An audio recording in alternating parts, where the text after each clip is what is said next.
Hey everyone, welcome to Prophecy Roundtable. Tonight we are going to be looking at some prophecies that might be coming to pass in 2025. Now I want to give a full disclaimer. Man, I don't know when the Lord's coming back, but things are crazy, right? I mean, goodness, what happened in Syria?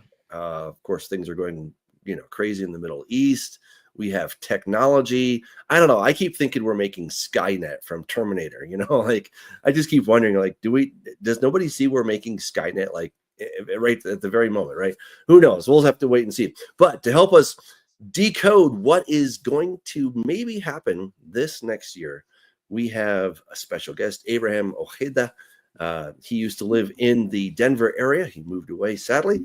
But it's great to have him back. And, of course, everybody else on the show. So, hey, it's so great to have you with us, Abraham. And, of course, my other two amazing co-hosts. And also, we want to let people know that we just started a Telegram group. I put the invitation in the chat. So please do sign up. We're keeping it private for now. We may change it to public. But we wanted to at least have a place where we can all just kind of chat, or, kind of keep it on prophecy kind of stuff. That's the basic idea. All right.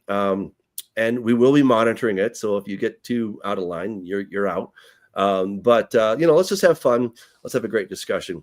So, that's it. Hey, Abraham, great. Thanks for being here and kind of give us a rundown of your ministry, your insights, what you've been working on. Love to hear it. Yes, guys. First of all, seriously, I thank you from the bottom of my heart just for inviting me on. I remember watching you, Doug, your channel and your work back in 2016, man. So when let me just run back, okay? If I was not really born into a Christian household, I kind of was, but it was very nominal. But I got into drugs as a teen, and my parents were kind of in damage control mode, and so I basically ended up going to church a lot from the ages 14 onward. And I really heard the gospel message as a little kid one time at a Spanish church. So Spanish is my first language. Doug, you totally nailed my last name, Ojeda. You got it right. Appreciate that, brother. I know you speak Spanish too. But so anyways, fast forwarding, I heard God at these mega churches. I knew it wasn't the guy on stage, right? Because I went to a lot of mega churches with my parents. And God bless them, they did the best they could, and ultimately, I ended up making a decision for Christ when I was 16, right around there. Ended up going to, because I wanted to be serious, right? I wanted to be a good Christian. Right, of course. I went to Pensacola Christian College, 4-year college. I didn't study just seminary studies in that, but I always took Bible courses. It's required to graduate. I ended up becoming a chemist. Actually, when I first met your congregation, which I'll get to in a second, Doug, I was working as a chemist in Denver, newlywed. Met my wife in New Orleans. We moved to Denver together, and long story short, we, as a married couple, back in 2016 and 17 was a big year for both me and my wife. Our journeys are very much intermixed, obviously with coming to Torah, right? So. Right. All my life, I had been in Sunday Christian churches, Sunday Christian atmospheres. And, something just didn't add up. We've all been there. It's like, why are we eating Passover? Or we're not eating Passover lamb. We're eating, Easter ham. What's up with all the Christmas trees? What's up with all the stuff? What are the roots of it? The more we dug and the more we were like, something's not right. Let me just keep digging. Let me figure out what's so disconnected from what I see with the apostles, with the book of Acts, with everything there. It's so disconnected from what I'm seeing. And so actually, Doug, your ministry was one of the first ministries that I really came across. I'm trying to think of who else was around that time. There was Mark Call, Shabbat Shalom Mesa. There was your ministry, and there was Restoration Messianic over in Boulder area. But that was really far away. I think Lighthouse, I checked them out. But I was searching, guys. I was hungry. And Yeshua HaMashiach did not let me down. I have been filled over and above. But it hasn't always been an easy journey either. And I'd love to share some of those things with you guys, if that's cool. Absolutely. Yeah, because, we were called out of the Denver metro. It's just something that had been on our hearts for a long time. So right now I live about 8 hours away from the Denver metro where I was living. I lived there for 3 years. And, long story short, that's just, a lot of us that get into, okay, let's go back and embrace our Hebrew ancestry, who we are in Christ, our identity. A lot of us get agriculturally minded. I was one of those that was led that way. And so, these days I'm an off-grid shepherd. This is all solar power run, what I'm doing here, right? Which is really cool. I never thought I'd be in this position, but God has blessed me tremendously. We have sheep and goats. We're kind of focusing on meat this year, hopefully a little bit more, wool production and stuff like that. We got a lot of things we're trying to figure out. So that's a little bit of my story and just going from the city, coming here. Maybe we can talk about some off-grid stuff, some prepper survival stuff, because I know, like you said, the world is very unstable right now. We see a lot of World War III geopolitics stuff. It's really crazy, unprecedented things, like a country like Syria collapsing overnight, and falling into the hands of extremists, terrorist organizations. So, it's unstable. Maybe we can talk about some of those things. I do want to share one thing too, though, if I may, just talking about something so you had mentioned, what are you doing with ministry? What are you doing with that kind of thing right now? I'd like to touch on that. Sorry, I know it's a little long-winded of an intro, guys, but it's all good. Yeah. I started a YouTube channel like a lot of us do, right? When we have a burden to reach people with, the whole counsel of God. We don't necessarily have it all figured out, but, walking in Torah, walking in Yeshua, walking in the ancient path. And guys, I got to be totally honest with you. I've shared this, testimony over on the YouTube channel quite a few times. In 2019, it was November. It was just a few months before the whole world changed in 2020. I was in a tough spot actually with my marriage and everything else, really hit a rough patch. And I got to be honest with you guys, even though I found Torah and I was blessed and it was really good and I understood it was the ancient path, so many things were just confirmed to me. I struggled a lot actually with being very consistent in my walk, and it's just it was always kind of a struggle. There were some generational curses, addictions, and I've come clean about those things with my wife and so forth, But we were having a lot of rocky things going on. 2019 was very pivotal. There was one day where my wife's like, let's just get a divorce and let's just go our separate ways. I know we built a homestead together. We did all these things, but let's just, I'm like, yeah, I'm totally done too. And I woke up early the next morning, guys. This absolutely fundamentally changed my life. It's part of the journey and everything. So I'm so passionate about it, but I woke up in the morning early and I didn't want I didn't want to lose everything. I didn't want to, split everything in half and go our separate ways and all this other nonsense. It's like, no, I was called to be married. I know I was. There's so much confirmation in everything I've been doing. Why is this such a struggle? And I was so broken, man. I was weeping. It was like 4 or 5 a.m. in my kitchen. My wife's asleep, and I just start crying to God, like, why has my walk with you been so difficult, guys? Because even when we get to this place of understanding the need for obedience, but we also understand the grace of Christ. Even that was a struggle. So there's something in the way. And I opened up the Gospel of Matthew to chapter 4, and it talks about Yeshua being in the land of Zebulun and Naphtali, and the people there have seen a great light. And I was like, oh, okay, well, because I'm like, God, I just need to hear something from you. And I open up my Bible, and right when it says he was healing the sick, he was healing all kinds of people that are afflicted with infirmities, and he was casting out demons. The words just popped out of the page at me that day in November 2019. It was just like, bam. And I was like, what does this mean? What do I do with this? And the Holy Spirit spoke to me. He's like, you need to cast out an unclean spirit from yourself. And I'm like, what? Well, no one's ever taught me to do this. I don't even know what this is. I'm like, all right. If this is what I said, I didn't even know what I was doing, guys. I said, if there is a demonic entity, unclean spirit, or something that's hindering my walk in Christ, come out right now in the name of Yeshua. Come out right now.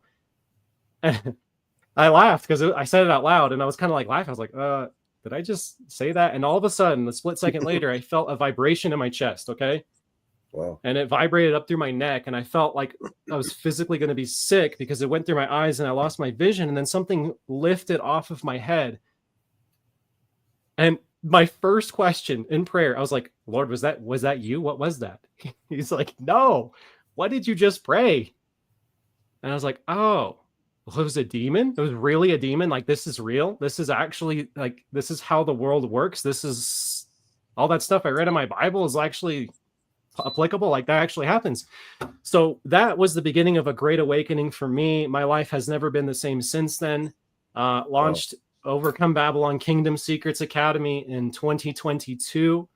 And so I've been at it for 2 years by God's grace. I never intended to do this type of stuff, but I wrote 2 books, Bible Prophecy Secrets 1 and 2. I give them away for free. Anybody can download them from my websites. So that has been the journey, man. And it's all been about prophecy. That's what God has really, he's revealed a lot of things, and I would love to share some of those insights, but I'm just like you guys. I'm just like anybody else. I'm just a sinner saved by grace at the end of the day. Well said. Well said. What are you thinking is going to happen in 2025 based on your studies, timelines, et cetera, et cetera? Yeah, that's a good question, Scott. I mean, just jump right in.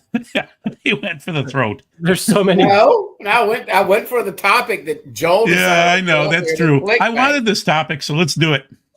Okay, guys. So look, back about 8 to 9 months ago, whether it was TikTok or whether it was YouTube, everybody was talking about, is this the sign of Jonah? We're having a solar eclipse. Is it the sign of Jonah? Is sign of Jonah, sign of Jonah? And like everybody was talking about this. You guys know exactly what I'm talking about. Mm-hmm. And then as soon as the solar eclipse, April 8th, 2024 came and went, it's like, oh, okay, guys, back to the regular grind. Let's talk about celebrities. Let's talk about this gossip. Let's talk about politics and this and this and this. And what I did, again, it's just something I put it out there for free, guys. Bible Prophecy Secrets 2. I talk about, hey, the main thing that I see right now, there's points of intersection. Okay, you guys all know this is the Hebrew letter Aleph. This is the Hebrew letter Aleph. There's an intersection of the total solar eclipses. Well, the 2023 is a partial, but you get my point. The paths of totality crossed over the Cascadia subduction zone. They crossed over the New Madrid seismic zone. And what a lot of people don't talk about is right here in Texas, there's what's called the Balcones fault line outside of San Antonio. In fact, the whole I-35 corridor running basically through every major city of Texas is on a fault line. And so I was like, wait a minute.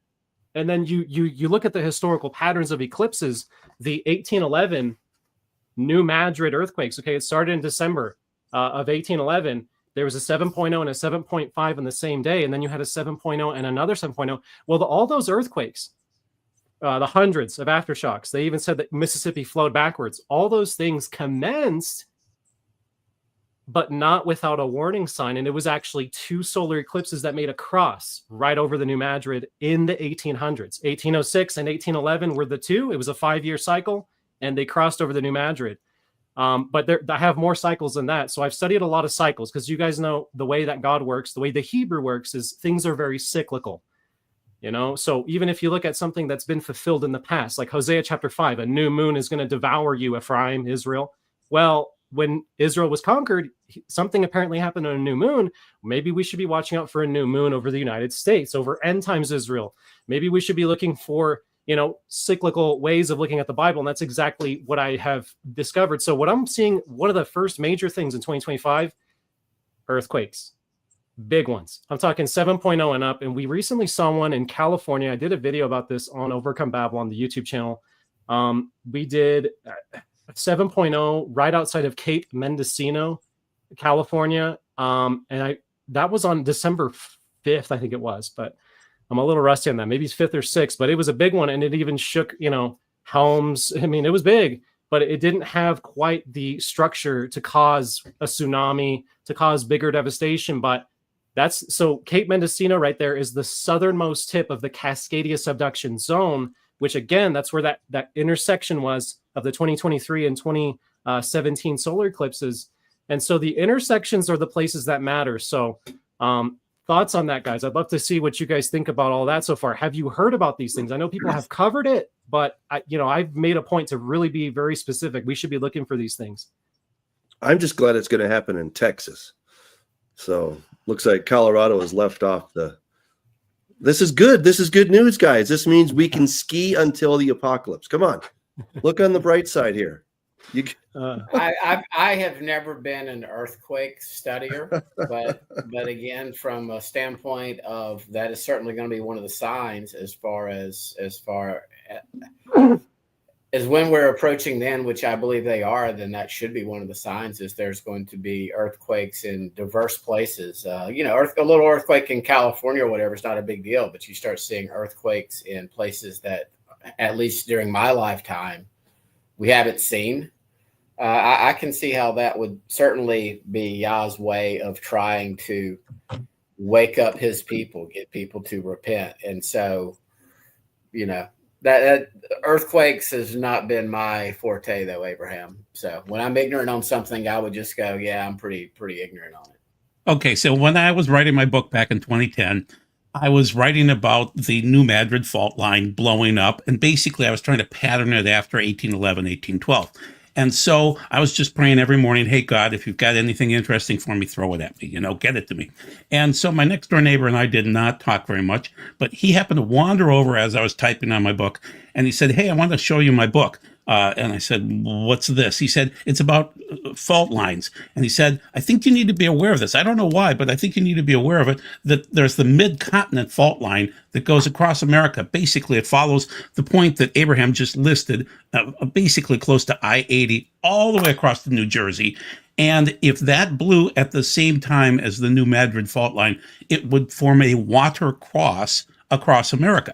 Okay, where the Lake Michigan, other Great Lakes would drain out into the New Madrid area, and then it would also fill east-west across the mid-continent fault line. And so that was kind of cool. I mean, that would be a sign from God, wouldn't it be? And if we divide Israel at some point in time, it seems like the earthquakes are going to happen, and we will be divided also. So throw it back to you, Abraham.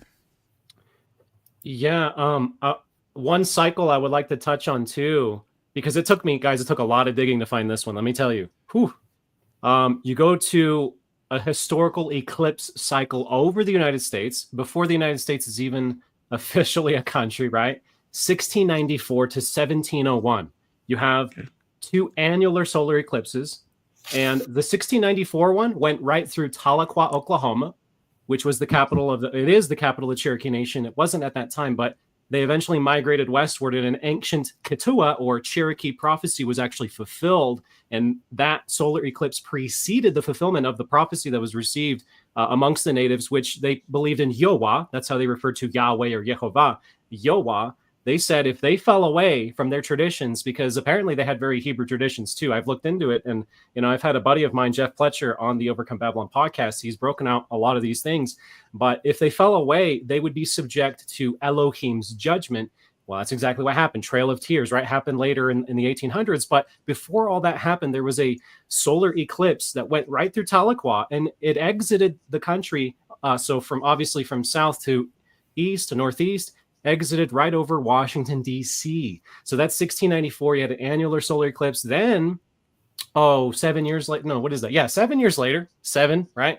2017 to 2024. That was a 7. Ancient Assyria, 770 BC to 763. That was a 7-year cycle.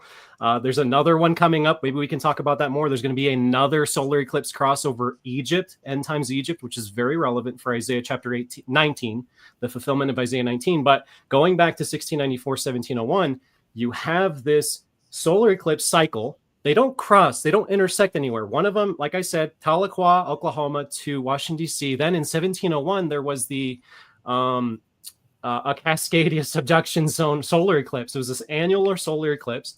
It happened on, I believe it was February. I don't have the exact date, but it was 1701. Now, here's what happened back in those days. Talking about earthquakes, talking about seismology, researchers, because of the coastal sedimentary records over there on the coast, Pacific Northwest, they have been able to determine, okay, these are the records. This is what it looked like. We have oral traditions we have from the Native Americans, but we also have records and documents from the Japanese at that time that there was in fact a megathrust earthquake. It was the 1700 megathrust earthquake, and it happened on January 26th, 1700. That was a 9.0, guys. That's their estimate, 9.0. We're talking about tsunami waves 85 to 100 feet tall. the entire Pacific Northwest as we know it would be inundated. It would take maybe take maybe years, months, I don't know, for the water to recede back into the ocean. But here's the thing, that earthquake happened, the big one, they call it the big one, the mega thrust, 9-pointer.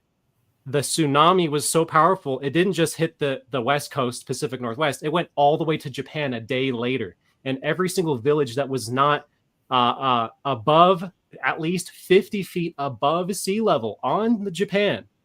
Think about how far that is, man. If you guys have flown from, I don't know, from LA to Hawaii, or if you've gone across the pond, in that direction, it's a long ways, but 50 feet, apparently it was at least 50-foot waves hit Japan in those days.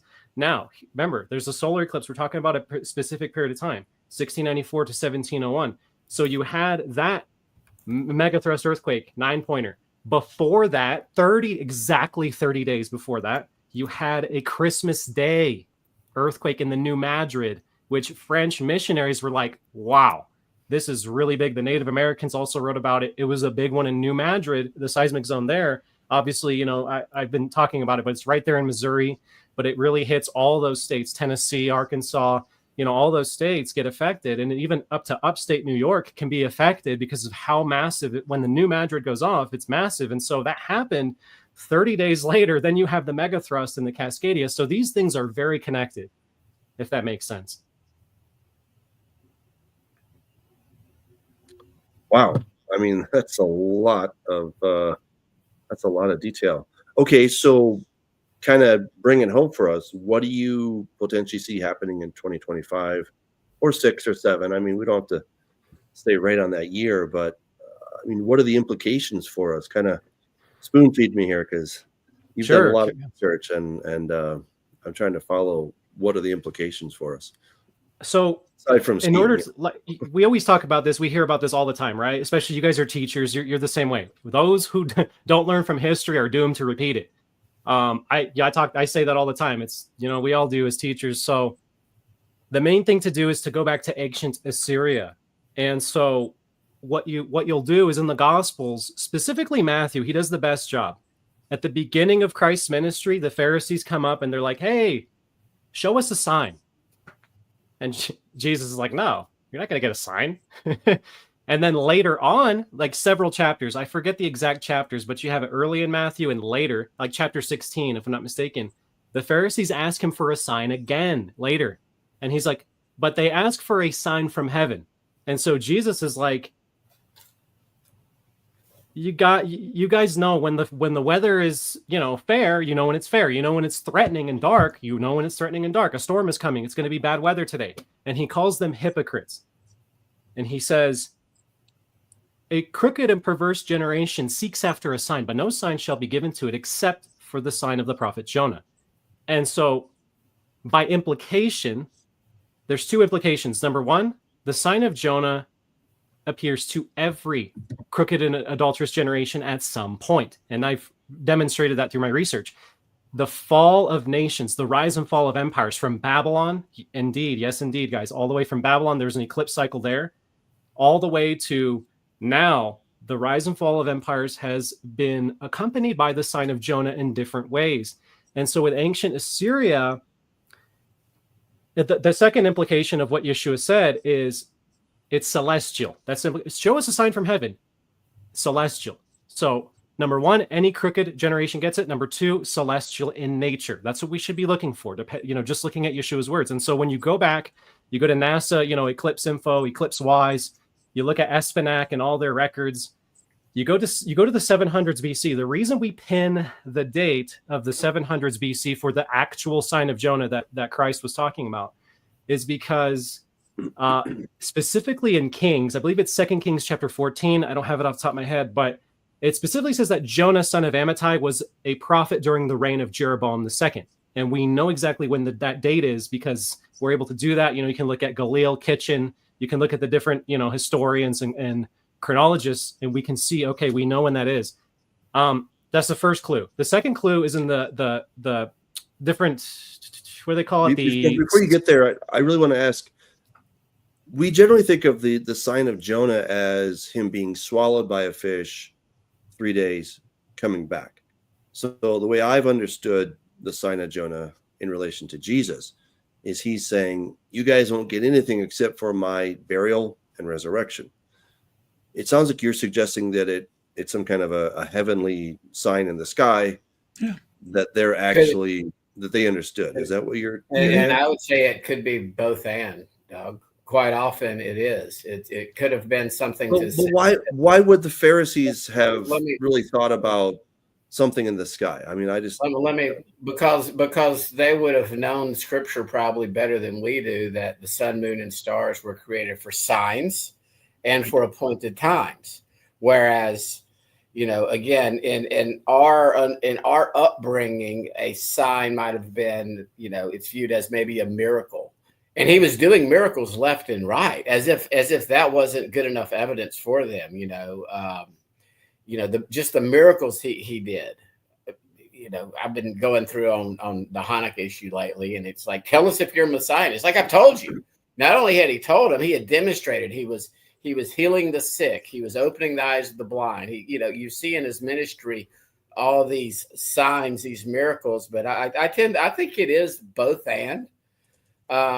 And we just, again, in Christianity, we're not taught to think like that. We're not taught to link the signs back to, well, what would have been a sign to the ancient Israelites? And so I can see where it is a both and it certainly was a sign when he resurrected, although they still rejected him.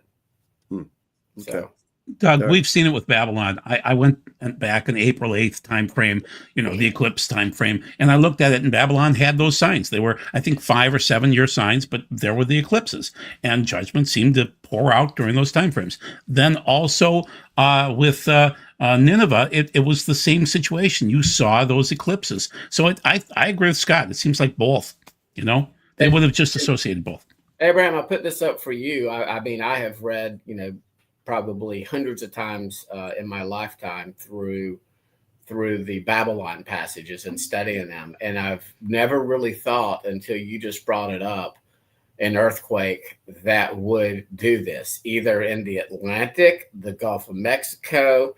I can see how an earthquake even in the Great Lakes could take out cities that are on the seaboard, or how, I don't know how far inland. I don't know how large a tsunami could get in the Great Lakes, but those are very, very large bodies of water. And I've never been in the Great Lakes, but I would assume the waves can get quite high just from a normal storm. So again, without it being nuclear weapons set off or whatever that might create a tsunami. And I can see how even Yah could use the nations, for judgment on America or other nations, where they might decide, well, we're going to set off a nuclear weapon along this fault line to try to create a bigger tsunami from an earthquake. So there's all kinds of possibilities and theories running through my head. What are your thoughts on this particular passage? Yeah. So when I was doing I dedicated 12 to 13 hours to the April 8th eclipse before I even knew it was a thing, guys. I didn't even know people were going to be that interested in it. I started covering it in like December, January, December 2023, January, or earlier this year. And one of the videos that I did, there's a place called La Palma. I believe it's owned by the Spanish or the Portuguese. I just can't remember off the top of my head right now. La Palma has a specific volcano on it that if it erupts, La Cumbre Vieja. Yeah. Cumbre Vieja, that's right. If that thing erupts, it's supposed to cause a tsunami to hit the East Coast as well. Oh, we're dead. If that thing goes off, that thing's going to go 500 miles an hour. It's going to be like 100 feet tall. And and it's crazy. I know. I did research on that years ago. It's really nuts. So yeah, go ahead. Sorry. Yeah, no, Doug, exactly. And when you look at the Bible codes for that, like I'm not a huge Bible code guy, but we came across some information when we were putting together that live stream back then. If you look at the Bible codes, it actually says and indicates that Putin might be involved with the detonation of a warhead at that location just to inundate the East Coast. Now that's interesting. Wow. That's a twist right there. Yeah, because that whole thing, like, I think it was like somebody, I don't know, scientist, something or other, Jonathan Day or something like that. he talks about how basically there's a bunch of water that's in the fissures of the rock on that island. And so if you have a nuclear blast could certainly do that, but also if you have an eruption, then it would make all that water boil, which would then basically pop the top off the island. It would then come rushing down. It would drop 700 feet into the water, which would then create a tsunami wave traveling 500 miles per hour over to the east coast of the Americas. And I mean, the wave would be just crazy tall. And, it's not only the initial wave, but then it's, of course, all the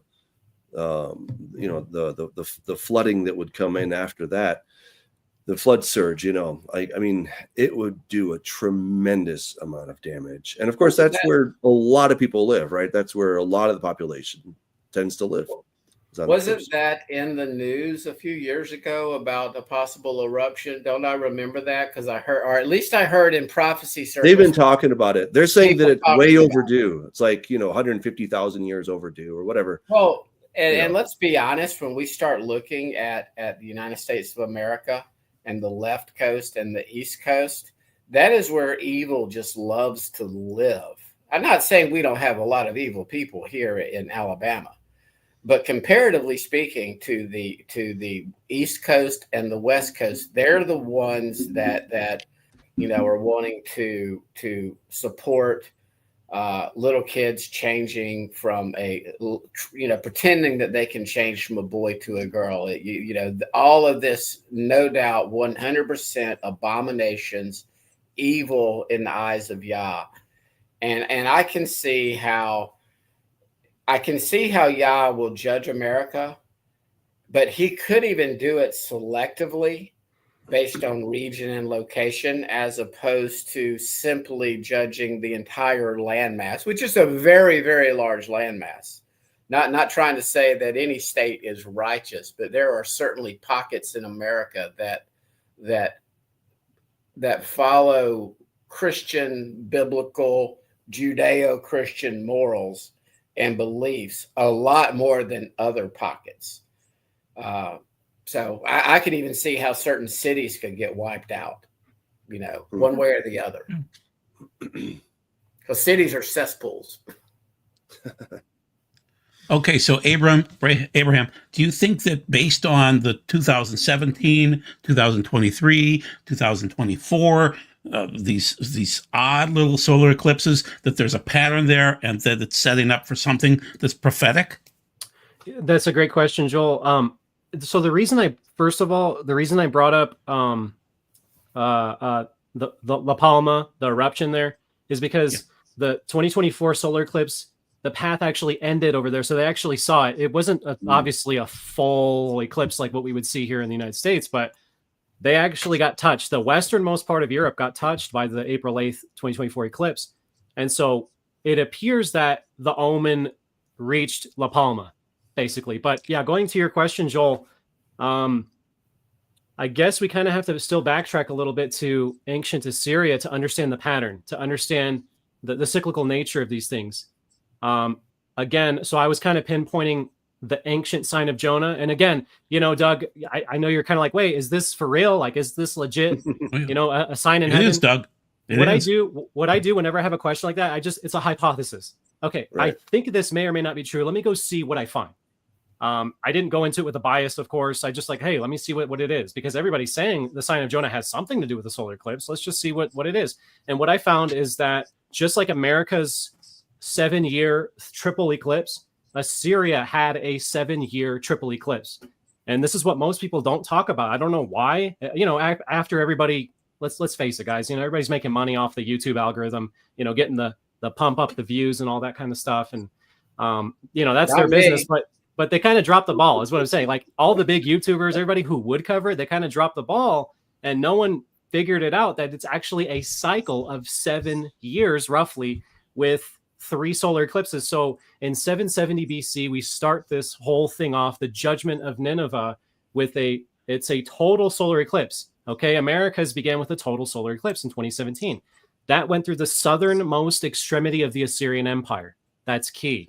It went through the southernmost extremity. It would have been highly visible in Iran, Elam, modern day, of course, but highly visible to the Assyrian Empire and their territories, because this was the Neo-Assyrian period. This is when they were dominant. They were the powerhouse in those days. They were an endless war. Kind of sounds familiar, right? They're always at war with their neighbors. There was a lot of resentment, but no one could do anything about it because Assyria was a dominant superpower. It was the Neo-Assyrian period. So you have 770 BC. Then just a few years later, 765 BC. This one is critical. What most people would fail to realize is that to the ancient Assyrians, according to books like I'm trying to think, Jean Bottero, different Assyriologists, they'll tell you, if you dig for it, for the Assyrians to see a solar eclipse, even if it's partial, it was a sign of serious danger. And what they would actually do is they would have a ritual called the substitute king, which is called the Sarpuhi. And they would actually substitute a fake king during the period of the solar eclipse just to make sure that the real king didn't die.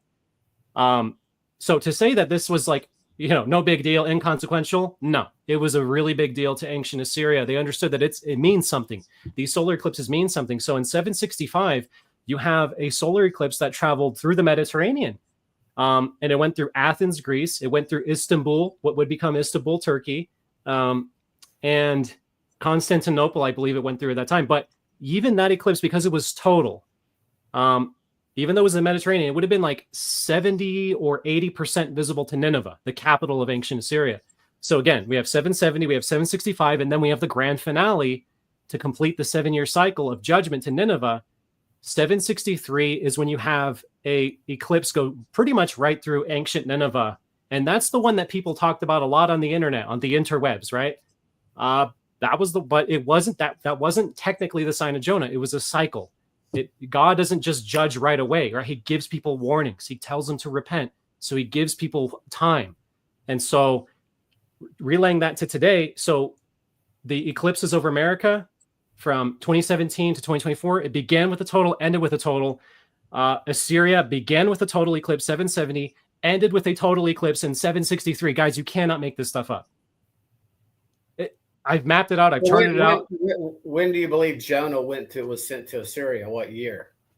So because of the language used in the passage of immediately, okay, so we know that the king, which is Ashur-dan III, I pin it to the king. You can, with proper study of the time frame, you see his behavior. Consecrate a fast. Don't taste anything. Not even the beasts are going to eat today, guys. No water, nothing. Consecrated a fast. And what did Jonah do? What literally would be normally 5 days later, he went to build a sukkah, right? Sure. So this is key to the time frame. He went to build a sukkah. That's what it tells us in Jonah chapter 3 or 4. I can't remember. I think it's 4. And then he went under the shade of a plant, and he waited to see what would happen in Nineveh. But he built a sukkah. It didn't use the word ohel in the Masoretic Hebrew text. If it would have said ohel, I would have been like, oh, when Jonah was vomited onto dry land, he brought a tent with him somehow. But it used the word sukkah. So he built a sukkah 5 days after the Day of Atonement. So I pin this to what we would call the Hebrew winter time frame, which we would call North American fall time frame, right? So September. So the year for that would be 763 BC. So here's the key, right? Nineveh saw the total solar eclipse 763 BC, but God waited until, and I pin this using TorahCalendar.com. You go and see the new moons for that year. You go and see the cycle. You're looking at a September Sukkot and Day of Atonement right there. And Jonah was telling them 40 days from now, you're going to be judged, which was November of 763 BC. And so it was the winter, Hebrew winter. So we're in the Hebrew winter right now. And this should basically scare the hell out of anybody who's listening, who understands the gravity of cycles, solar eclipses, the sign of Jonah. Yeah.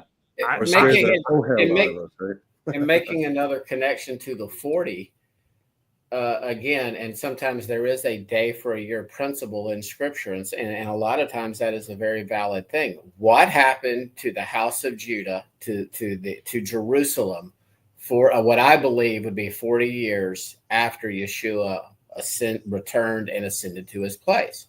Judah was judged. And so you can make a very good argument. I don't think I could prove it beyond a reasonable doubt that it was 40 years. I believe that makes way too much biblical sense with all the 40s, and 40 being a number used for judgment.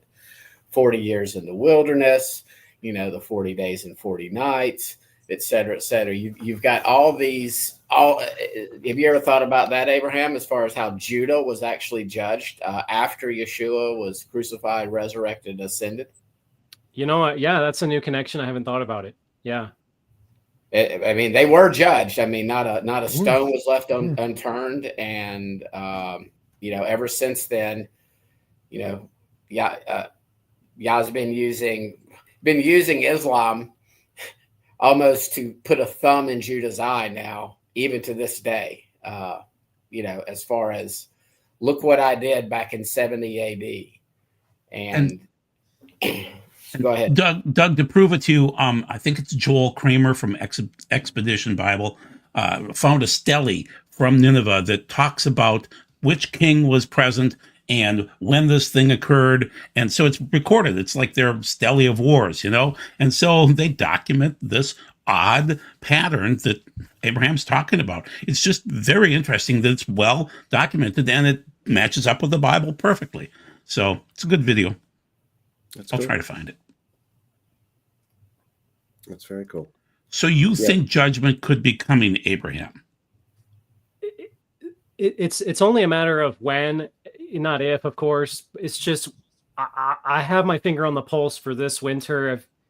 I made a big deal about last winter for different reasons, but this time I'm just seeing those earthquakes, man. I'm seeing those natural disasters. I believe it ties directly into Amos chapter 8, because when you look at Amos chapter 8, it specifically says, I'm going to make the sun dark at noon. Well, okay, that didn't fit the criteria of 2017. That didn't fit the criteria of 2023, but it fit the criteria. As soon as the total solar eclipse passed over Texas, Eagle Pass, Texas, it was 12:02 or 12:03 p.m. local time. And I looked at Amos 8 and I'm like, you can't make this stuff up. And what does it say immediately after that verse? And I don't have it pulled up, but Amos chapter 8, immediately after that, it says, I will turn your feast days into mourning. What do we have coming up? We have Christmas, Easter, Christmas and Hanukkah, sorry. And they happen and New Year's. They happen to coincide this year, and that would be the two harlot sisters, Judah and her holy days, and the house of Israel, aka Christianity's, and her festivals. These are not his festival. These are the two still harlot sisters rolling around in the bed. We just happen to have different festivals. And I say we, I don't, I no longer roll around in the bed on those festivals, either one of them. Yeah, and I had mentioned this earlier. Hosea chapter 5, verse 7. I pulled it up just to make sure I got it right. When ancient Ephraim, northern house Israel, was judged, God said, a new moon shall devour them in their heritage. So if ancient Ephraim, Israel, was judged on a new moon, guess what is also happening right on New Year's? A new moon, guys. So feast days into mourning, Hosea chapter 5. Everything is connecting to me. I'm not saying it's going to happen in January 1st, okay? But we should be expecting it. We should be preparing for it because, sorry? I was just going to say, shameless plug, everybody. Myself and Steve Mutry recorded something. I never recorded it before, but I promised him I would wait till he put it out on his channel. But I will have it up on mine in the next day or two, where we're actually discussing this topic. And if anybody's ever watched Steve and listened to Steve teaching, he is a date watcher, not a date setter. This would be this coming Christmas Eve, Christmas Day, the beginning of when our brother Judah starts to do their festival, their religious holy holiday festival happens to coincide. And so Steve's looking at that. And to your point, Abraham, the New Year's, in other words, the pagan, Gregorian, Roman New Year. And so, again, not saying anything's going to happen, but just everybody watch that. And if something does happen, it's not a prophecy. I have not received a dream or a vision or anything. I'm just starting to really watch certain dates historically And it's based on biblical dates like Haggai, and that would be the 24th day of the 9th month in Haggai 2, and things of that nature. So again, I don't think we're going to see certain events fulfilled until an actual Moedim. In other words, I like to call them, Abraham, the Feast of Jesus now to my Christian friends. And they go, what are you talking about, the Feast of Jesus? I'm like, oh, didn't he create these Moedim, these appointed time, these feasts on day 4?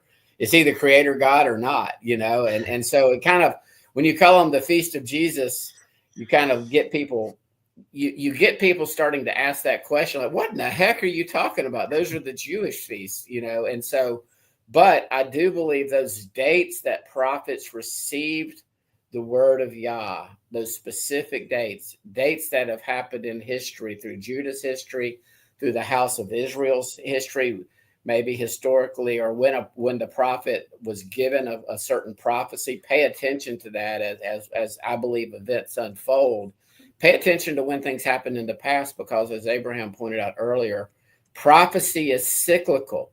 And that's why none of the Christian systems of preterism, historicism, or futurism make sense, because they're trying to plug it into one or the other. And the answer is to all three is yes. It is preterism, it is historicism, which is historical pattern, and there will be a future final fulfillment. And so, and then you can read your scriptures and not bang your head against the wall and go, but this was fulfilled, or but this certainly wasn't. And then you're trying to put Isaiah 51, these passages, and you go, well, that, no doubt Babylon got judged, but there's a lot of that prophecy that you go, this has not been fulfilled yet. And so I believe as more and more people start to have this Hebraic understanding of prophecy, that even the historical accounts, that I don't like to call them stories, that are recorded in the Torah, specific dates that occur in the Torah, it won't necessarily be fulfilled exactly that way again, but those historical accounts are also the purest forms of prophecy. And I think that's what more and more people are starting to have ears to hear and eyes to see as they're learning prophecy. We're unlearning these three systems, and I would say we're taking what is true about each system, but then when you merge them together and you have this Genesis to Revelation biblical view of Scripture, as opposed to trying to separate out the testaments, then prophecy starts to make sense. So, Abraham, are you familiar with Amos 1 at all? Basically related to Syria, and here's why. Many of the locations, like Damascus, are listed in Amos 1. And so I was listening to a video today, and they were citing, Damascus is cited, and some of the other cities are cited, and it seems like, that region will fall. And it seems like it's related to today, but I don't remember my history well enough to figure out how and when those places fell and what time frame and things like that, or if they never did. I mean, like Damascus has never fallen, and we're always watching for that. That's Isaiah 17:1. But basically, do you think that there's something prophetic about Syria falling as fast as it did, exactly when it did, and how do you feel about it? This is a great question. I'd love to get your guys' thoughts on this too. Let's go to Isaiah 17. I'm going to take a look at it real quick, because I recently came across some kind of interesting facts about this, because people have been talking about it, obviously. So it says, behold, Damascus will cease from being a city. It will be a ruinous heap. When I've studied this in the past, and what I'm noticing is people neglect what comes after that, right?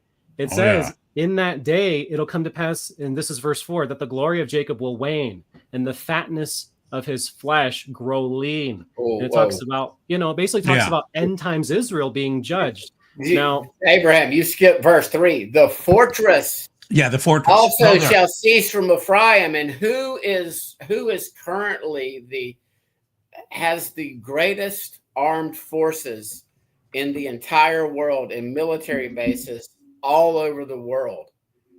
It's the United States of America.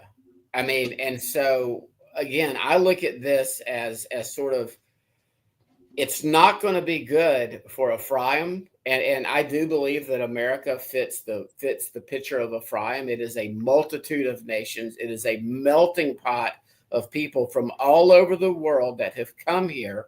And in spite of how Babylonian, pure pagan and evil this nation has gotten, there is still a large part of the nation that would certainly fit the bill for the house of Israel. They believe in, they have the testimony of Yeshua.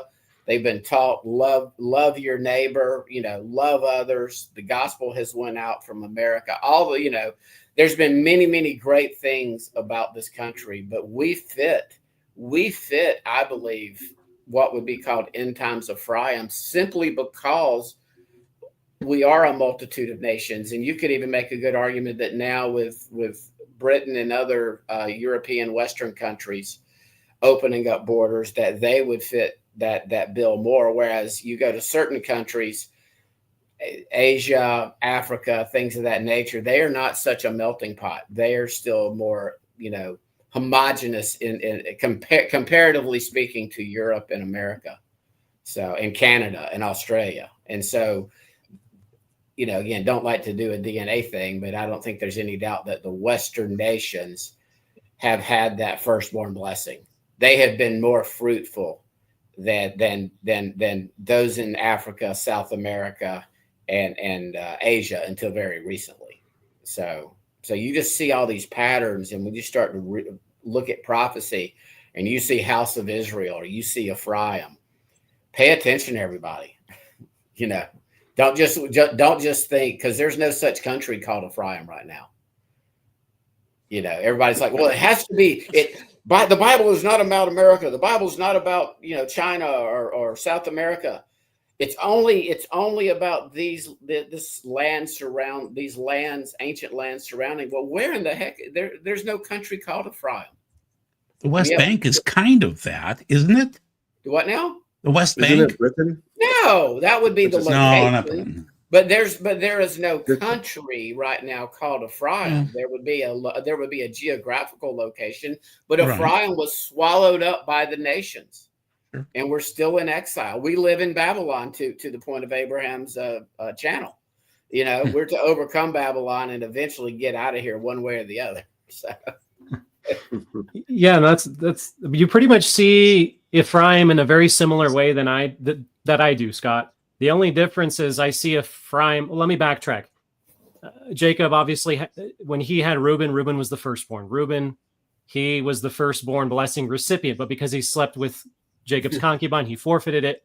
And then it was passed on to the firstborn of Rachel. Of course, this is Joseph, but then he was split into Ephraim and Manasseh. Ephraim came first, and then Manasseh. So the way I see it is you have France, Reuben, the beginning of his strength, Genesis chapter 49, that's what it says. So I see France came first. Napoleon Bonaparte was the peak of French power, really. Tons of different constitutions after that, a lot of instability. And so that's what I see. Then you see Ephraim, you have the UK taking up that mantle, being the multitude of nations, thousands of a multitude of nations, whereas Manasseh, the very last firstborn recipient, he's just thousands, whereas Ephraim was 10,000s. So I see Manasseh as America, but that adds to the whole dynamic, because whether you want to call him Ephraim, Joseph, or Manasseh, it's really synonymous in prophecy in a lot of places. And this is a good case in point. Isaiah 17, we're looking at Ephraim, the fortress, falling from, the Anglo-American establishment. Well, that sounds like earthquakes. That sounds like natural disasters, because really it looks like nothing is going to put an end or put a stop to American imperialism, American colonialism worldwide. Whether you love American capitalism or hate it, that's really not what I'm bringing up. I'm just saying, they're dominating the Middle East. They're exploiting the natural resources. We're sending our guys overseas to fight wars under false pretense, and we're doing all kinds of things to exploit resources. That's just a fact. And so what's going to put it into it? I believe we're going to see those earthquakes, and so that leads to somewhere in the mix, the fall of Damascus. And then somewhere in the mix, you see the scattered Israelites worldwide, but especially they're the big time powerhouse nations of the G7 of the West. You see them falling. Do you see ISIS growing in power and scope? Well, what is ISIS, right? It's an American proxy. Oh, it is. I mean, it seemed to grow during somebody's time. So yeah, go there. Same with, I forget the name of the acronym because it's so new, but the HTS or whatever it is that's running Syria. Yeah. Right. that's an American proxy as well, funded and armed by the Americans. And again, these radical groups, we're responsible. We have a lot of blood on our hands as a nation, but we do it to overthrow, to destabilize, and to take resources. In this case, there's a lot of rumors and speculation about a natural gas pipeline going all the way from, obviously, the Middle East through Turkey to the EU, so to reduce Russian dependence on natural gas flows. So that makes a lot of sense. You want Damascus to fall. You want to, arm and fund radical groups to go ahead and do this kind of a thing. Again, that's just my opinion, but that's obviously, when you connect the dots, you see these kinds of things taking place. So that's all American imperialism on full display, right? Yeah, I personally, I don't know what you stand on this, but I don't think that Damascus has actually fallen. I mean, it says it's going to be a ruinous heap. I just don't. I tend to take it a bit more literally. I don't think that it really qualifies as a ruinous heap. We had the overthrow of a dictatorship that had been in power for decades, and it may get worse, in fact, with whoever comes in next. We don't know. Hopefully, I hope they have a lot of golden years ahead of them. But, when you have a power vacuum, it can certainly lead to even worse guys being in than the guy they had before, which is pretty crazy. But, I don't know. I tend to take those just a bit more literally. I think a nuclear, what I suggest in Regenesis Code is, well, my co-author Mornay suggested. It was his great idea. But basically, a dirty bomb could take out Damascus. So it could be very limited in scope. Certainly, the blame could be put on the modern state of Israel. Not to disagree with anything we were saying about Ephraim's role in this whole thing, but I do think that Judah is going to incur some hatred as we get into the last days, even more than we've ever seen. And I don't know, we're in very interesting times. I mean, Scott, I think you make a great point about Ephraim. There's no country called Ephraim, and even though I want to be very careful about saying that America is Ephraim, I would say that we're part of Ephraim, and we're probably the strongest part of Ephraim if we had to kind of take a stab at it. It's people are waking up too. This is what we get kind of excited about, is that people are waking up, like the four of us here. We're waking up to the fact that we are part of Ephraim, the house of Israel. We haven't replaced the Jews. We're joining them, albeit slowly, but we're joining them, and they're to some degree joining us. God is putting these two houses back together. We even see this in Isaiah chapter 11, where it says that he's going to gather his elect out of the four corners of the earth, right? Exactly what Jesus said.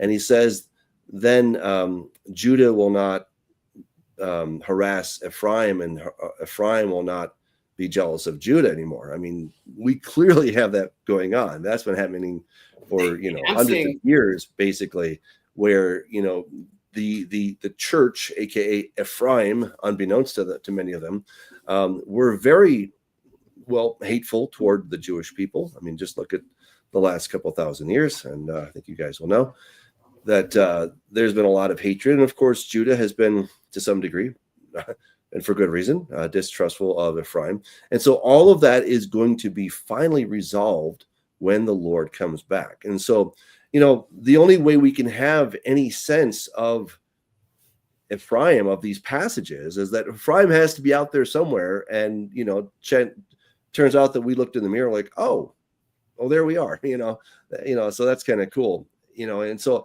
it certainly opens up a lot of possibilities for prophecy, but it also kind of muddies the waters to some degree, because now we're like, well, okay, who are the players?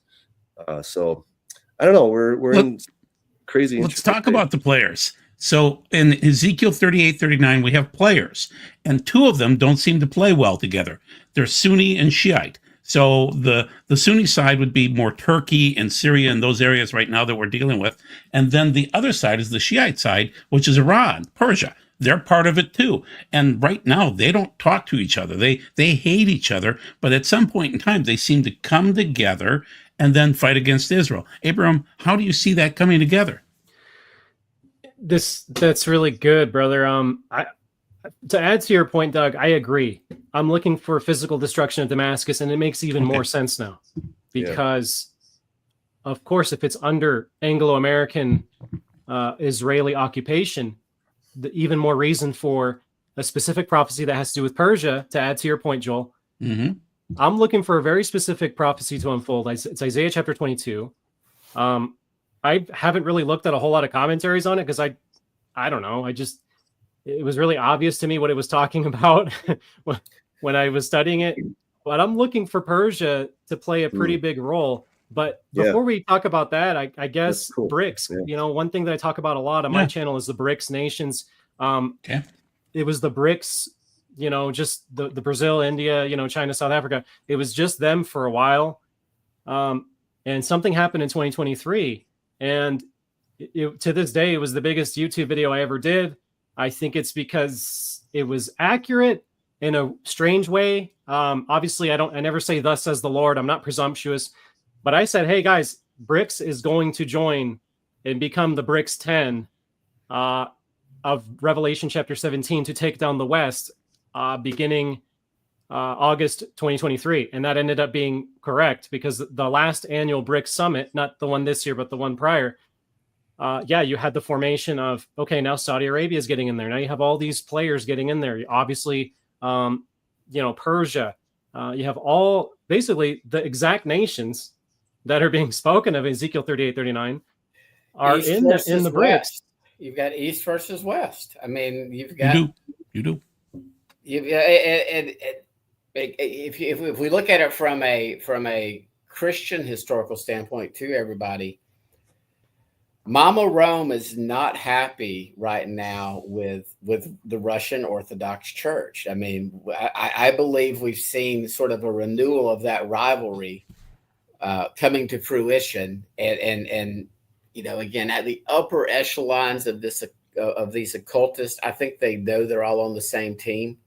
Others just maybe play their role, but I see this just all playing out as however it ends up playing out, this political intrigue and a lot of the puppets not even realizing who's really pulling their strings. We know it's the powers and the principalities and the heavenlies that are the real puppet masters, and the humans on this earth are just the puppets. But this East-West thing, this great schism, even between the Orthodox Christianity and Roman Christianity, I think you see that right now playing out between America, who would be, I believe, is the military arm of Rome, and you've still got Russia, and they're forming these alliances with the Shias, and so you have this East versus West. So you have like Sunni. You have some Sunnis in with the West, but I can see most of Islam aligning with this Eastern BRICS alignment, not just the Joel Richardson view or some that have a view that it's just about Islam, but it also would include these other nations and countries such as Russia, China, etc.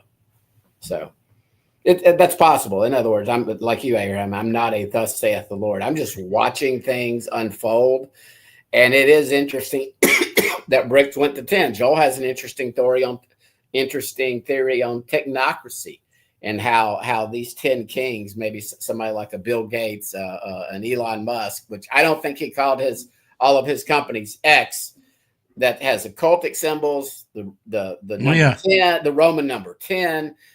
Again, guys, he's not picking these things for no reason. We're not seeing Neuralink coming about. We're not seeing him and Trump and Abraham, Doug, if you've got time, Abraham's not as bold as our guest Maria on the Donald and the Orange Man, but he has some pretty strong opinions on DJT.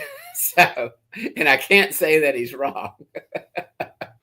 What's your thoughts about the president-elect, Abraham? Yeah. We might have some Trump sniffers on here that need to hear what your understanding is. Okay, before I say anything, I voted for him twice, read his books. In fact, do I still have him here on my desk? I have books of his right here. Anyways, I was really big into his work, absolutely followed him big time. So to say that I'm just a Trump hater or this and that, it's just total nonsense. So I voted for him twice. 2016, 2020, fool me once, fool me twice. You're not going to fool me 3 times, but I did a 3-part series on Trump actually for the YouTube channel. I investigated what his true religious ideology is, because everybody and their mother wants to say, oh, he's such a Christian man.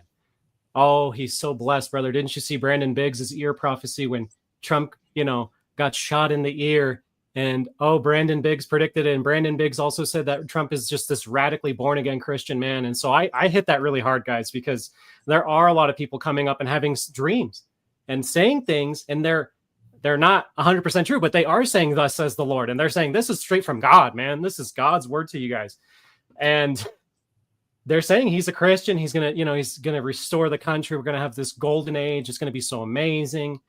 And meanwhile, you have basically his, first dude of the White House, first man, or however you want to refer to him, Elon Musk, making the biggest AI data center in Memphis, Tennessee. And they literally just put it live, and it's called Colossus, which, if you understand the Greek god, the Greek sun god, now you have Colossus in Tennessee, the biggest private data center for AI. Like you said at the beginning of this whole conversation, Doug, it's like, are we building Skynet here?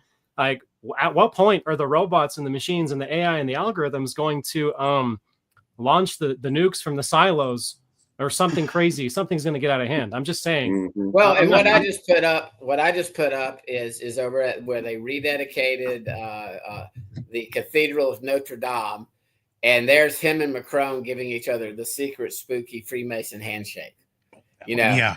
And he sits there, with every time he sits there with his upside down, female symbol. Every time, again, the guy went to a Jesuit school, guys. I believe he has played his role probably better than anybody. And Abraham, what are your thoughts on, under the guise of conservatism, under the guise of getting out all these immigrants and everything, this digital, we need biometric ID so we can keep out these aliens. These illegals. We need biometric ID. We need a way to track people so we can get these illegals. Never let a crisis go to waste. And so what people can't see, like you were pointing out with his best buddy Elon now, and how Elon all of a sudden went from this to just like over a course of 5-6 months being the superstar for free speech and all my conservative friends love Elon now, and they love Trump, and it's like you can't say anything to these people. It's an allegiance and it's a worship by almost half the country. Yeah, no, I agree with that 100%, because I post videos on TikTok, just these little 4 or 5 minute videos. And I posted one today where I have a clip of Trump saying, I never ask God for forgiveness. I don't think like that. I leave God out of that equation. He literally says that on camera. It's an old clip, but I have another one that reinforces the exact same thing.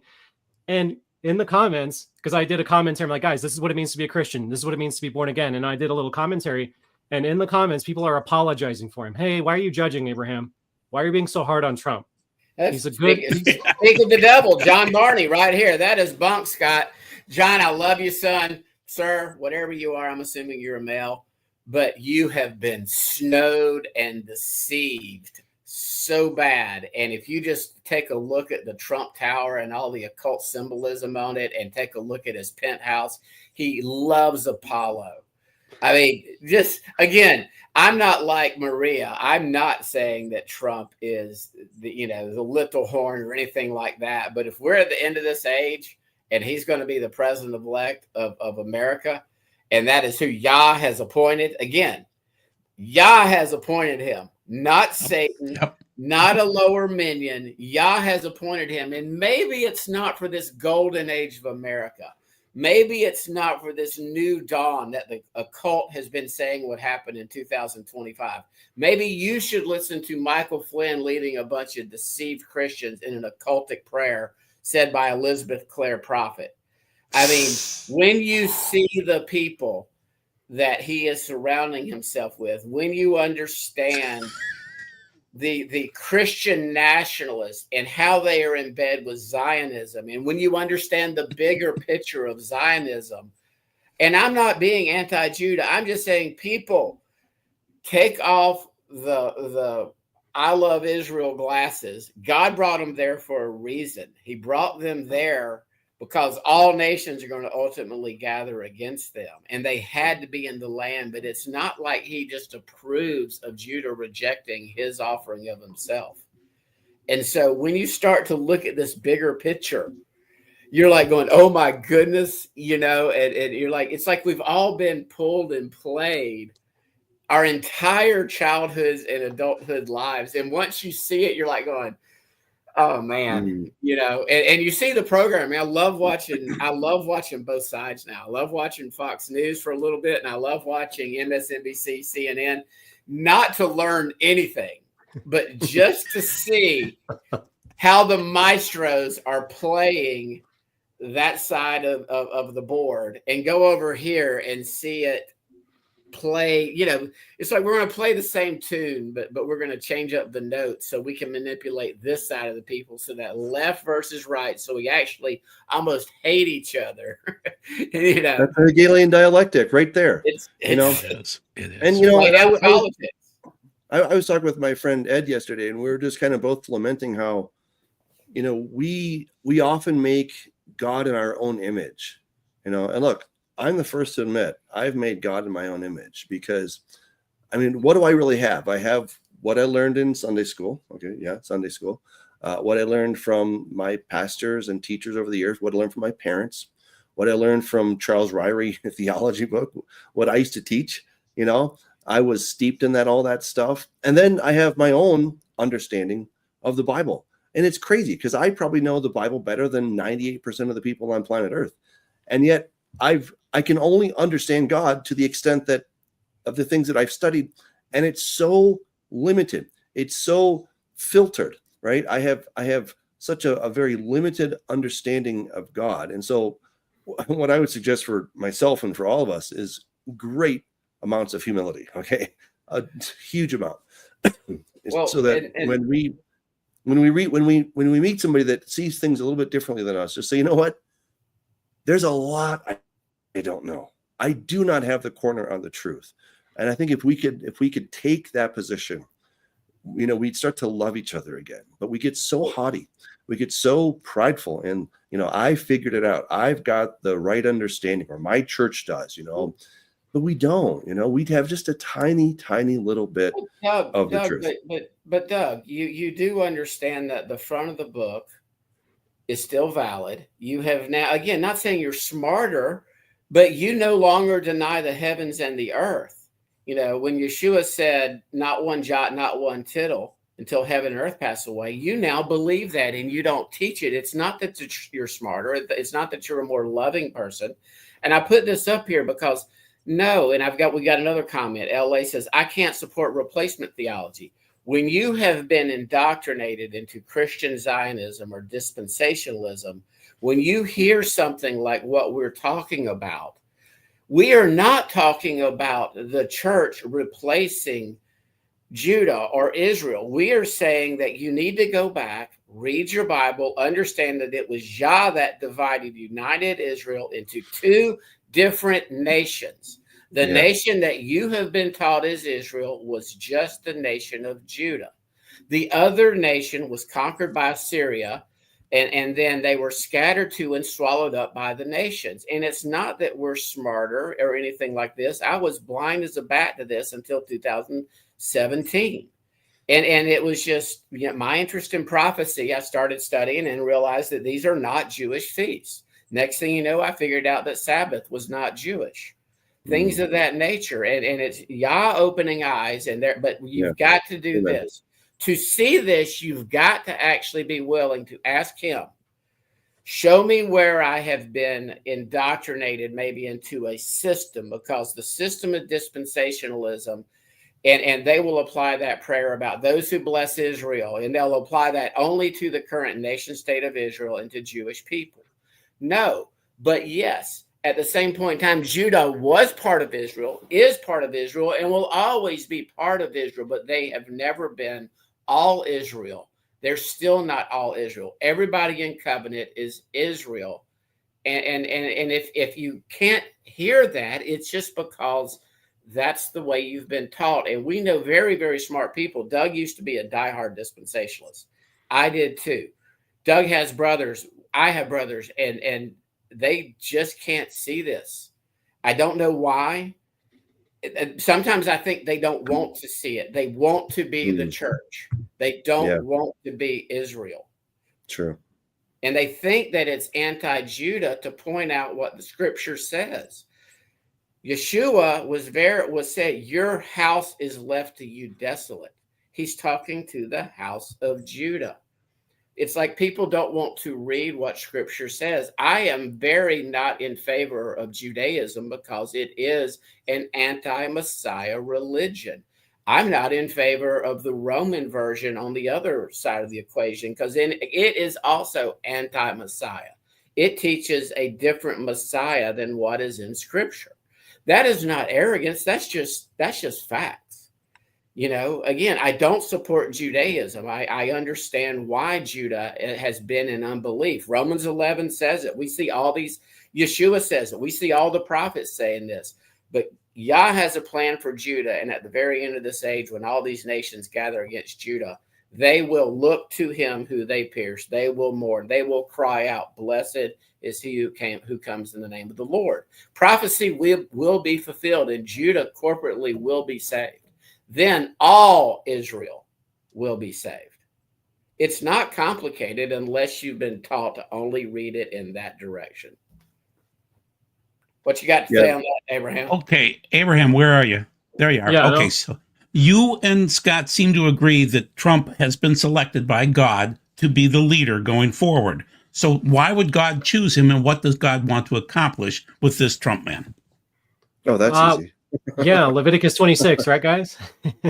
Oh, no, seriously, you're going there? Or Deuteronomy 28? So everybody, Abraham, tell them what 26 is all about, or 28.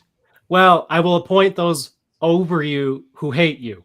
Okay, so that's the curses of disobedience to God, because obviously our nation doesn't follow God both in spirit and truth. They've maybe got one or the other. And the way I like to call spirit and truth, like the Jews claim they have Torah, so they claim they have the truth. The Christians claim they have the spirit, but neither one walks fully in spirit and truth. But let me just see, when you go to Leviticus 26, is that not where we find it? I will appoint those who hate you to rule over you. It might not be there. I thought it was. I'm looking for it. But obviously Trump's going to play a role where it's going to be a bait and switch, just like last time he was in office. Okay, trust me, guys. I went door knocking for Trump. I handed out flyers saying, hey, you guys going to vote? That was back in 2016, the election there. I went to rallies in 2015. I mean, I was heavily involved, guys. I think I went to like 3 Trump rallies back in 2015, 16, that whole time frame. And so I was heavily involved. It was a bait and switch. You guys saw what happened. You guys saw what he did. I could go into more details, but I got, I published stuff here on YouTube land and on the internet, and I know what gets censored and what doesn't. Had stuff deleted recently.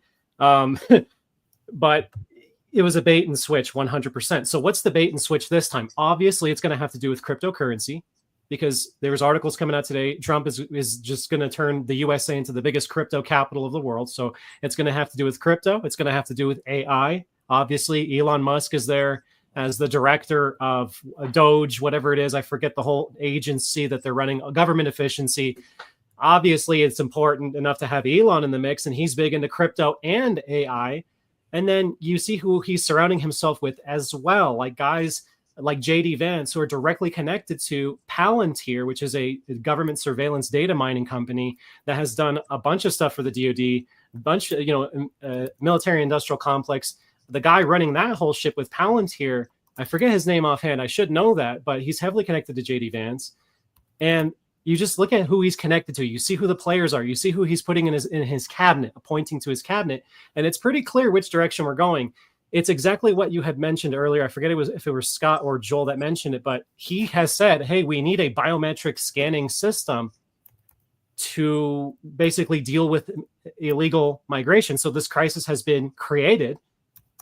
And now the damage control is there for the bait and switch. That's not really what this is about, because the United States today already has a good entry-exit system. You can enter in, you need to have documentation, you go to the checkpoints, whatever, you show your ID. It's to exit the country that Trump actually wants to put some of this biometric stuff in. And it's going to cost millions upon millions of dollars, but we know Trump loves to print money. He did it last time, especially 2020. And it's going to put the nation further into debt. Things are going to get more expensive. You're going to have more inflation, but that's where the UBI comes in, universal basic income. That's where you have Musk coming in to save the day. We're going to reward you for good behavior. You have senators. You have a lot of people talking about universal basic income now. We're all going to be rich together, guys. Didn't you know it's a socialist utopia? And it's just, you can see where this is going pretty quickly. It's just a matter of how far does it go until God puts an end to it, because I believe that's what we're going to see with the natural disasters. So you're picking up on the fact that we're going to ramp up into this glorious state of money for everybody, 1920s, things like that. But then there will be a crash, and it'll be environmental and also, or cosmological, maybe, plus financial, plus. So it'll be about 10 different systems crashing at the same time, you think? Yeah, and the way I derive that particular synopsis, or should I say prognosis, of the disease of sin in America, Torahlessness, lawlessness, guys, it's a big problem. You go to Ezekiel chapter 7. Ezekiel chapter 7, I believe, is specifically for the West, end times the West, Western nations, because of what I call the pride flag prophecy that's in there. You have to read it from the English Standard Version. I believe it's the only translation that really gets it correctly. But his beautiful ornament, his beautiful rainbow, they turned into an image of pride, it says in Ezekiel chapter 7. And I've broken this verse down in my work, of course, and I just see that pride has budded, doom has gone out, and we're here now, because as much as it seems like nothing is putting an end to the freight train of this system, this technocracy, this mixing of the public-private partnerships, Palantir, like I mentioned, all these companies coming together to do surveillance, biometric scanning, cryptocurrency, digital IDs, all these things coming together. As much as it seems like there's never going to be an end to it, prophecy seems to say otherwise. And what's very interesting is, yes, we know that there's these players at the tippy top of the pyramid, but it looks like something is going to go wrong. Someone's going to get double crossed somewhere, because the West is going to be subverted and caught off guard when that wasn't supposed to happen. It doesn't look like it's part of their plan. Although, yes, people like Zuckerberg have bunkers, and big old, ever doomsday bunkers. Bill Gates has all kinds of stuff. These people seem to be preparing. But it seems like they also at the same time are so drunk with power, they seem like they're invincible. So it's really confusing right now, but I think it's going to become very clear very quickly, and it's going to catch a lot of people by surprise. It's like they're getting ready for the sixth seal. The kings of the earth there you go. getting ready to go in their bunkers, because they know the wrath of the Lamb is coming. So I totally agree, Scott. Amen. Well, finally, we got an amen between you guys. That's awesome. Joel stumbles on something every once in a while. Yeah. Well, the sign for the sixth seal is coming up next year. March 13th, 14th, we're going to have the blood moon eclipse.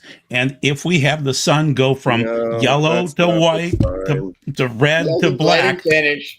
Yeah, I tell you what, guys, it is a cosmological sign. And so, Abraham and I both kind of study those earthquake patterns, and we've had a quiet period for the last 6-7 years of earthquakes. They're due, guys. They're really due in certain regions. I really have to push back on that one, because if you take a close look at the text, why does the moon? I know you do, but let's look again. Why does the moon turn to blood, and the sun, you can't see it, by the way. Oh, and the stars you don't see at all. Why does that happen? Because smoke comes out of the abyss. It's not a blood moon thing. We did all that in 2014 and 15, and that was just all bunk. I mean, I myself got all excited. Oh my gosh, this is, and then I'm like, this is nothing. I finally got here, and I'm like, I was so wrong on that one. I was so totally wrong. I was talking about the blood moons way back in 2000, I don't know, 9, 10, somewhere in there. Yeah, and, I was like, oh my gosh, 2014 and 15, and I was still pre-trib back then. And I thought, oh, this is it, man. This is a sign, and it was Mark Biltz that started all that stuff. Hey, God bless him. It is. But he was, I think he's so wrong, because if we go back and we take a look, what happens in Revelation chapter 9? There's the abyss opens up, and guess what comes out of it? A whole lot of smoke. And guess what happens when smoke covers the sky? The moon turns to blood red. That's the color. Guess what happens to the sun? It turns dark, like it's covered in sackcloth, and the stars can't see them. I mean, just look what happened with some of those volcanic eruptions in Iceland. There's one, I can't remember how you pronounce that thing, back in 2011. And I remember seeing the pictures. I'm like, oh my gosh, there it is. You could see that the sun looked like it was covered with sackcloth. The moon looked blood red, and the stars, you couldn't see them. I myself saw the effects of a forest fire when I lived in Southern California, and I saw the moon, and it looked blood red, and I was like, oh my gosh, that's kind of wild. Well, then finally, years later, I put two and two together, and I'm like, oh, all right. So the whole thing about a lunar eclipse, I just think it's completely off base. It's not at all what the text says. And we'll wait and see. Because it does say but I think it's moon. going to be another nothing burger. I mean, that's the problem. Oh, it'll be an exciting we have nothing so many burger. nothing burgers until we're like, I need something to eat, man. And none of us are date setting. None of us are. But you keep pushing that one. Oh, yeah. When is that, by the way? When is it? March 13th, 14th sets the next cycle up of 9 of them. When through 2033. When are most of us understanding that that Pesach, Passover, will be this year? Okay, so March 13th, 14th is Purim, okay? And then we'll go into, the next month, which would be okay, so and again, I can see how Purim was a historical event, and Halisa Elwan has a great book out on this, on Purim and how certain events may unfold on a future Purim. So again, that would be sort of like Steve Mutry would be a date watcher from things that have happened in history. I would say, Doug, we should watch, but to your point, with a heavy dose of heavy block of salt in it, not predicting that it's going to begin the day of the Lord. I personally believe that the sixth seal is beginning the day of the Lord. That is Judgment Day. Yeah. That's when Jesus is already ripping open the sky. That's what it says. He's ripping open the sky. The sky's already ripping up. Little plug for everybody to tune in when Eddie. It's all right, brother Joel. I love you, man. I know we disagree quite strongly on that one. I study physics every morning, so there you go. When Eddie comes on again in a couple of weeks, we're going to be discussing this Day of the Lord and his understanding on Revelation 6 and how it matches up with Isaiah, as Doug has pointed out, in Joel. Isaiah 24, yes. Yeah, that I think that'll be a very, and everybody just buckle up, get your Bibles out, and be ready to hit pause, because Eddie's just going to rattle off things, and I'm going to ask you to prepare slides this time. So we love Eddie. He's on the spectrum, but he just goes. So go ahead, Abraham, got anything else to add to it? So basically, we're going to have a situation where things just accelerate, because Trump is going to say, I want to do this, I want to do that. He's going to try to force peace with Russia and Ukraine. He's going to try to form an Abraham Accord.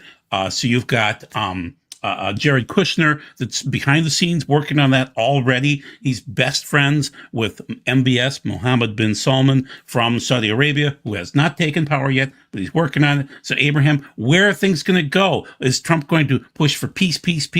And will it be a true peace? Hey, Abraham, what's your opinion, dude? Yeah.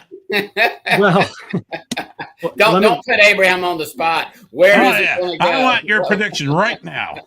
Let me show you this real quick. And by the way, I want to say this, Doug. I appreciate you like crazy, man. I used to be pre-trib because we're Calvary Chapel guys, man. That's part of the core doctrine of Calvary Chapel, Costa Mesa, man. The whole 9 yards. Yep, 1,000%, man. Yeah, we both. Even as a little boy, I could read First Thessalonians chapter 5 and 2 Thessalonians 2. Yeah. And my dad was hardcore pre-trib and wrote books on it, Abraham. Oh wow. I was like, Daddy, it says right here, his coming and our gathering happened after these two things. I was taught to read English, not Greek, obviously, but I'm like, this is not fitting. Well, I did mention this, but my parents were missionaries for a season as well from Calvary Chapel, the organization. So yeah, we have a lot in common, Doug. I don't know if we've talked about these things in the past. We haven't. No. Yeah. we go back to the same roots, right? The Foursquare before Chuck Yeah. Smith and all that. They're Yeah. very charismatic and stuff like that. But Yeah. anyways, I want to just piggyback off of Doug's point. I don't know if you guys can see that. You see palm trees. Those are date palms, like what you would find in Israel. And then you have a test of the atom bomb when it first came out. That was in the 1951. So when you look at Joel chapter 2, and I don't know if this is going to help you, Joel, in discerning these types of things, but it definitely goes to Doug's point, because he's talking about literal smoke coming out and the moon turning into blood. When you look at the word that he uses for pillars of smoke, Joel in chapter 2, verse 30, I believe it is, 31, pillars of smoke. Yep. It's actually the word timara or timarot, pillars, timarot, which is tree, a date palm spreading at the top. So actually it could be interpreted to mean nuclear explosions of palm, like mushroom clouds. I don't know if you guys have thought about that or considered it before, but that's something that I haven't seen it. That's in the Hebrew, huh? Okay. Yeah. He could have used, so there's like 4 or 5 different words that are used in the Tanakh for pillar, Jacob's pillar, Lot's wife turning into a pillar of salt. Those are totally different words. The earth is on pillars, literally. I mean, it's literally on pillars. I'm joking. Anyways, threw me for a loop a little bit, but the pillar. We're not doing flat Earth tonight, guys. Yeah, biblical cosmology. I don't know if you want to go down that rabbit hole. Right No. I feel dumber anytime I talk to a surfer. A pillar of fire, pillar of cloud. That's a different pillar. That's used to describe God's glory when they're dwelling in the wilderness in the tabernacle. The word there is very intentional, because in the Hebrew, this is something I learned, there's no word for mushroom in the entire Hebrew Bible. There's no word for it, mushroom. So he used the closest thing that he could find to describe a mushroom cloud, which is a palm tree, which I showed you the photo. If you compare a palm tree, a date palm in Israel, or just the whole Mediterranean, Middle East, to a mushroom cloud of an atomic bomb or nuclear warhead like they are these days, big ones, yeah, it looks exactly the same. That's how he would describe it. Like a tamo. That's interesting. That's really interesting. Wow. Okay, it is cool. I like that. Okay, I would argue that's World War III. That's not the sixth seal.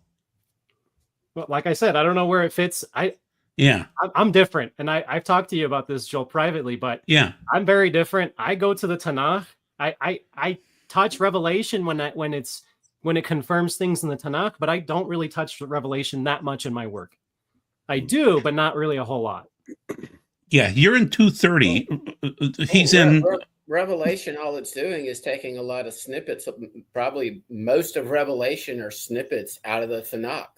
That's right. Yeah. I know. I mean, when it comes to this seal, this bowl, this trumpet, this and here's the order, and we got it figured out, man. Like I can't do that because I just don't. It doesn't make any sense to me, honestly. To be honest with you guys, and that's where I draw the line with my knowledge and understanding. I'm like, I'll get to it someday, but there's certain things that are very concrete to me, and I stick with those types of things. And I just could never figure out chronology with Revelation. It's because it's arranged thematically and not chronologically. That's the distinction.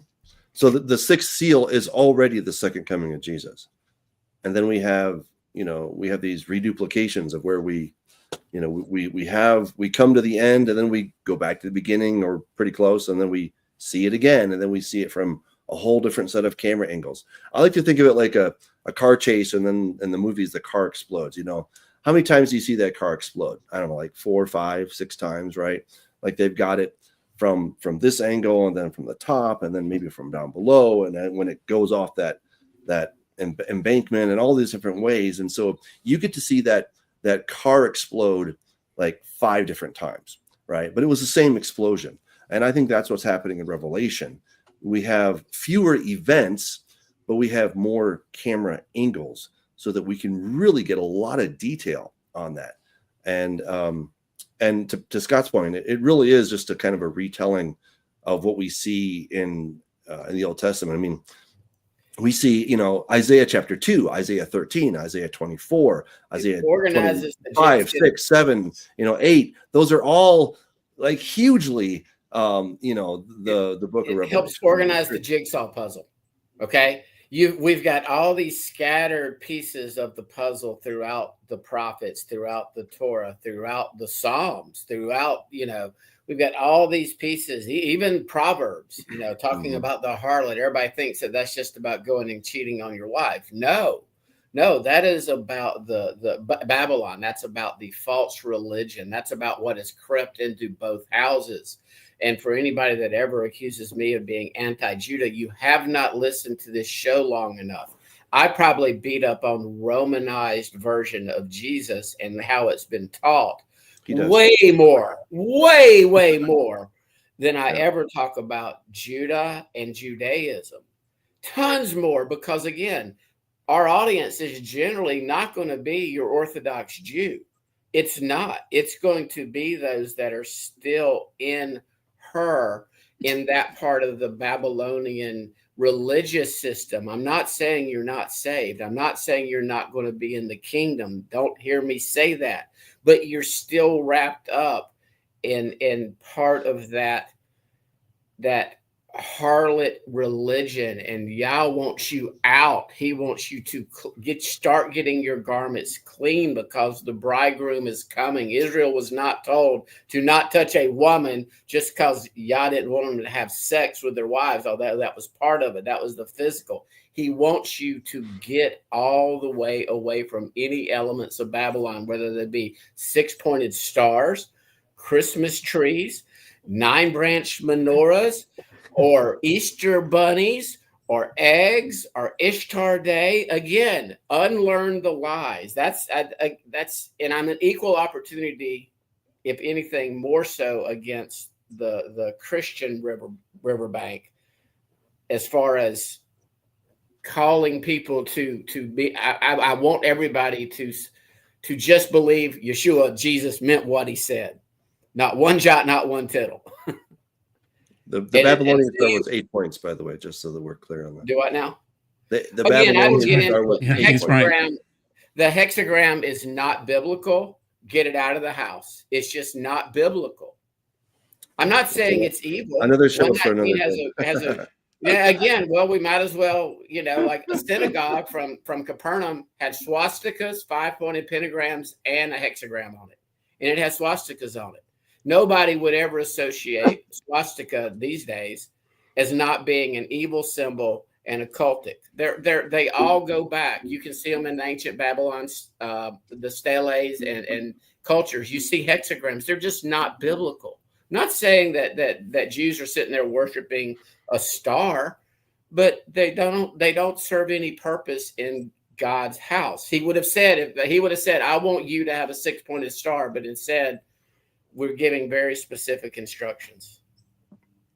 It's interesting because in the temple, you actually had depictions of the cherubim, which is really, when you go back and you look at the ancient Near East, you find that is the Anzu bird or the griffin. It's got a lot of different names, but it's essentially a depiction of what we would know as Satan, which is incredibly ironic because he was one of the cherubim, right?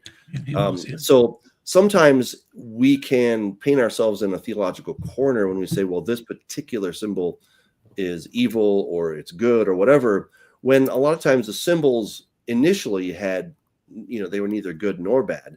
But then as time went on, they started to have a particular meaning. And we know that the cherubim will once again be depicted in the millennial temple. So there's all kinds of interesting stuff on that. But I didn't want to necessarily get on that topic. So Abraham, this was so fun, man. Thank you for joining us, dude. This was really amazing. Yeah, I think come back. Yeah, definitely come back. There's so much more we can talk about. We didn't scratch the surface on some things I thought we were going to talk about. We didn't talk about safe zones and prepping and things like that. So he's obviously in the safe zone, guys. He's way up high on the western side of the state. How's the skiing over there? Is it any good? Yeah, in Durango. They're skiing in Durango. It's pretty close. Okay. Oh, that's true. Okay. It's not too far from Aspen, Eagle Vale, and then Telluride. Right. Telluride is a lot of fun. There's great. Oh, man. You're good. Okay. You got good skin over there. Nice. Yeah. Yeah. That's awesome. Well, again, thank you, everybody. We put the Telegram group in the chat, so check that out.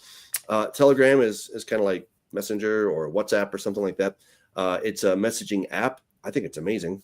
It's very secure, but of course, make sure when you join that you just know what you're doing. We cannot guarantee that everyone that joins it is going to necessarily have our worldview. So be smart, but do join us. We'll have continue the conversation there. It will be the après the après show, right? We'll have there I'm going to say après ski, but basically, we can keep the conversation going, and you can recommend new topics and or new guests in there as well. So just check that out, and thanks for joining us. We will see you next week. Until next time, God bless.